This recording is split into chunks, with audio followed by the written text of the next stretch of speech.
This is one of the strangest American settlements you'll see on the planet today. It has everything: paved roads, houses, parked cars, schools, offices, even the kinds of places that make life feel normal. And yet, none of it really belongs here. This is Guantanamo Bay, a small American town on the southeastern edge of Cuba, inside a country that has spent most of its history openly opposing the United States. For more than 100 years, it's been home to a U.S. naval base, on a land that was leased in 1903, a lease that had no expiry date. The base remained through regime changes, through revolutions, and even through the premiership of Fidel Castro, the man who overthrew a US-backed dictator, who dismantled American influence across Cuba, and brought the world to the brink of nuclear war. So why, after everything Fidel Castro did, couldn't he take this land back from the US? To understand why Castro failed, you have to start long before he ever came to power, long before the Cold War, long before communism, and long before nuclear weapons entered the picture. You have to go back to a time when Cuba was one of the last remaining colonies of the Spanish Empire. For decades, Cuban independence movements had tried and failed to break free.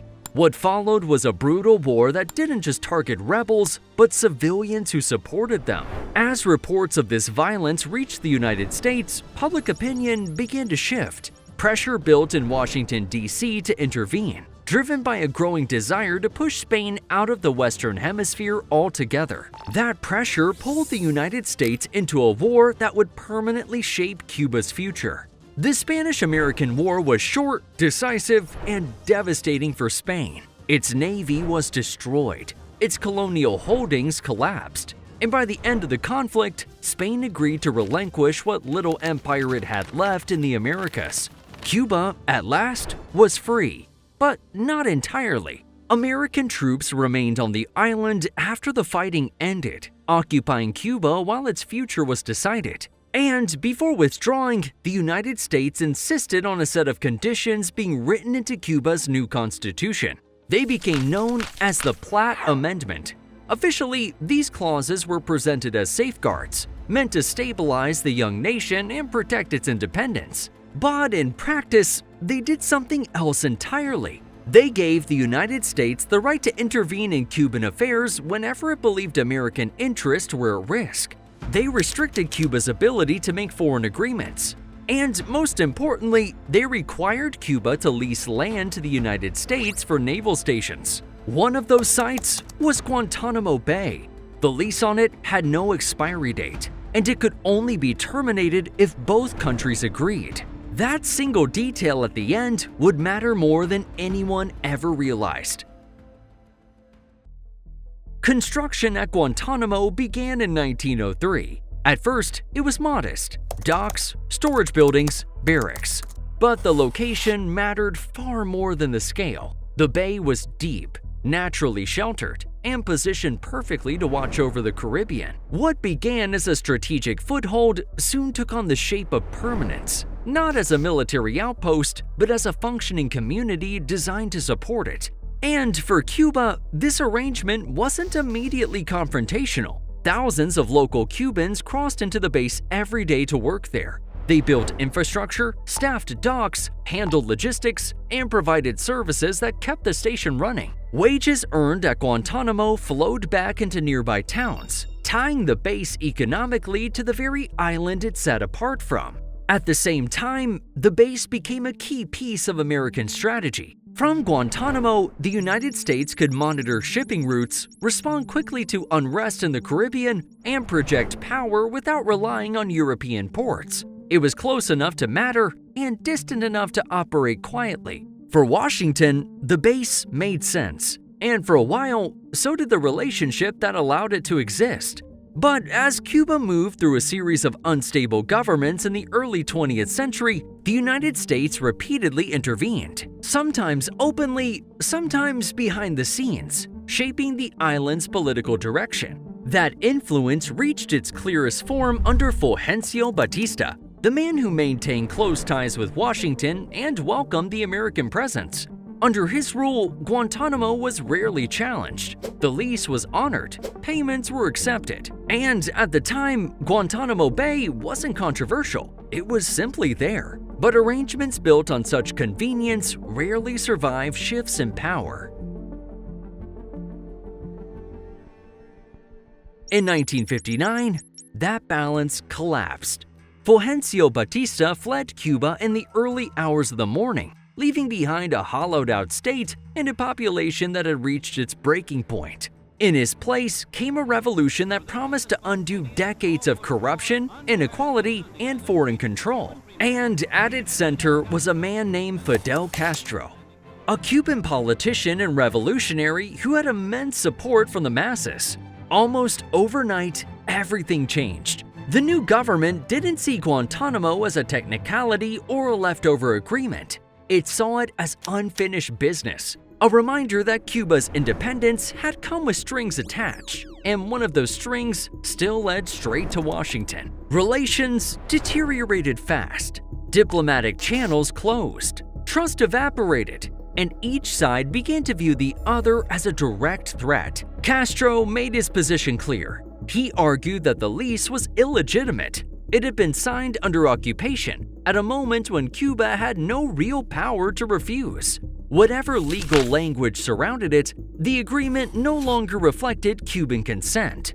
So Havana pushed back, but carefully. Lease payments were rejected. Checks were returned unopened, not as money, but as symbols of an arrangement Cuba refused to recognize. Then came something more tangible.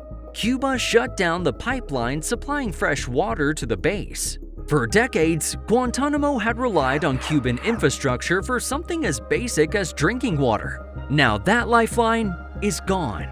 The message was clear. The base could stay, but it would stand alone. Still, Washington didn't leave. It adapted. Water tankers were brought in, desalination plants were built, and the base was redesigned to survive independently, physically severed from the island around it.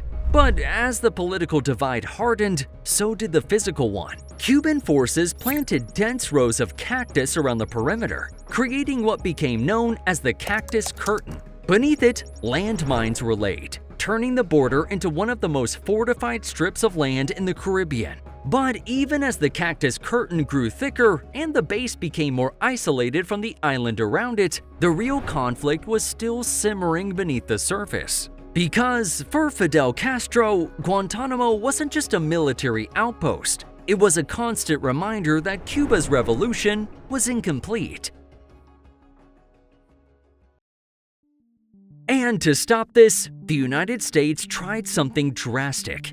In April 1961, the CIA launched the Bay of Pigs invasion, a secret operation to train and arm Cuban exiles, land them on the beaches of southern Cuba, and trigger an uprising against Castro. But the uprising never came. Cuban forces crushed the invaders within 3 days. Over 100 were killed and more than 1,000 captured. The whole operation, planned in silence, ended in global humiliation for the US. And for Castro, it was confirmation. The Americans weren't just pressuring Cuba diplomatically, they were trying to take it down. From that moment on, everything changed. Castro deepened his ties with the Soviet Union, not just politically, but militarily. He declared Cuba a Marxist-Leninist state, formalized his alignment with Moscow, and began requesting more weapons, more troops, more protection, not just for Cuba's defense, but to make sure the US never tried something like this again. And the Soviets agreed, but what they offered next would push the Cold War to its most dangerous edge. The Soviets had a plan.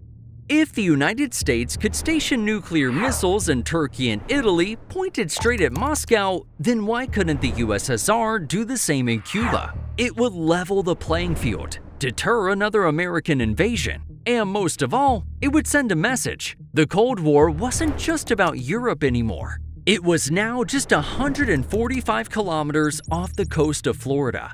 By the summer of 1962, construction had begun in secret. Soviet ships carried launchers, warheads, and military engineers under the cover of routine cargo. Hidden among cane fields and forests, entire missile sites were being built, with enough range to strike most of the continental United States in under 15 minutes. But in October 1962, American spy planes confirmed the worst. Soviet nuclear missiles were being installed in Cuba. What followed were 13 days of silence, panic, and unprecedented fear. Military alerts climbed by the hour. Guantanamo Bay, still operational, still isolated, was placed on DEFCON 2, one step away from total war. Families were evacuated. Soldiers prepared for combat against the very island they were stationed on. It was the closest the US and Cuba had ever come to direct conflict. And in that moment, Fidel Castro saw an opening. As Washington and Moscow negotiated to avoid catastrophe, Cuba pushed its own demands, including the return of Guantanamo Bay. But Castro misread the moment, because the crisis was never really about Cuba. It was about two superpowers staring each other down. Washington refused to discuss the base, and Moscow, focused on extracting its own concessions, had no interest in complicating the talks on Cuba's behalf. When the crisis ended, the missiles were removed, and Guantanamo stayed exactly where it was. After surviving the Cuban Missile Crisis, Guantanamo crossed an invisible threshold. It wasn't just a leftover clause in a lease. It was now embedded in the Cold War itself. Any attempt to take it by force would have meant war with the United States, and Castro knew exactly what that would bring. Still, he didn't stop trying. In the years that followed, Castro continued with his demands, not through force, but through diplomacy. At every opportunity, he repeated 5 core conditions for restoring normal relations with the United States. They became known as Castro's 5 points. Number 1. End the economic blockade and all efforts to isolate Cuba commercially. Number 2. Cease all subversive actions and support for anti-Cuban forces. Number 3. Stop pirate attacks launched from US or allied territories. Number 4. End all violations of Cuban airspace and waters by American ships and aircraft. Number 5, and most of all, withdraw from the Guantanamo Bay naval base. But Washington never took them seriously.